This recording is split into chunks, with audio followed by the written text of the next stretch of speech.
Or ici, le service de l'État, l'Église et une ONG idéaliste ont réussi à faire avancer un dossier compliqué dans lequel il faut que les budgets, les autorisations et accréditations, le chantier avancent tous ensemble.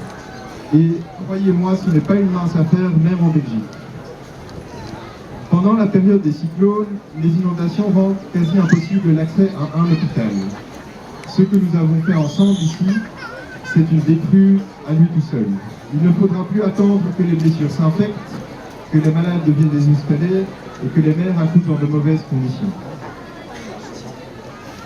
En cette fin d'année 2015, quand prennent fin les objectifs du millénaire pour le développement, c'est le bon moment pour que cet hôpital commence à fonctionner. De surcroît, et c'est d'autant plus important, sa présence rend possible tout un tas de choses qui étaient impossibles auparavant, notamment grâce aux services de chirurgie et de maternité. Et c'est là que se trouve un deuxième élément fondamental du développement, c'est quand on se rend compte que ce qu'on croyait impossible devient possible, que l'on peut prendre confiance et commencer à s'émanciper. Dans cette région du Ménabé, où la pauvreté, l'insécurité et les cyclones conjuguent leurs efforts pour maintenir ses habitants dans une situation très difficile, j'espère que l'action commune qui a permis de faire sortir ces bâtiments de terre et d'y placer du personnel médical compétent et dévoué éloignera la fatalité des accidents et de la maladie, et des décès en couche et de la douleur. Si l'hôpital a commencé à vivre à partir du moment où plusieurs personnes l'ont imaginé pour la première fois, maintenant, c'est l'heure de sa naissance, c'est l'heure où il va commencer à marcher et à remplir sa mission. Les sœurs hospitalières de la Miséricorde sont actuellement le cœur et l'énergie de cet hôpital, et il faut le dire, et je l'ai vu, elles font un travail extraordinaire. J'espère que nous pourrons garder leur rythme, car si nous arrêtons maintenant satisfaits, ce serait une erreur. On aurait construit un beau bâtiment, mais nous manquerions l'essentiel. Nous aurions oublié notre but, nous aurions oublié les usagers de l'hôpital, présents et futurs.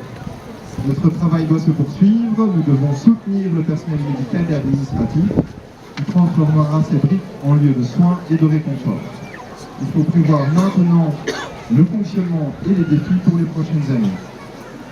C'est pour ça que Louvain Coopération compte poursuivre son soutien à l'hôpital en mobilisant sa longue expérience acquise dans des conditions difficiles, par exemple en République démocratique du Congo, et notamment en mobilisant les compétences universitaires belges et malgaches. C'est le troisième élément fondamental du développement.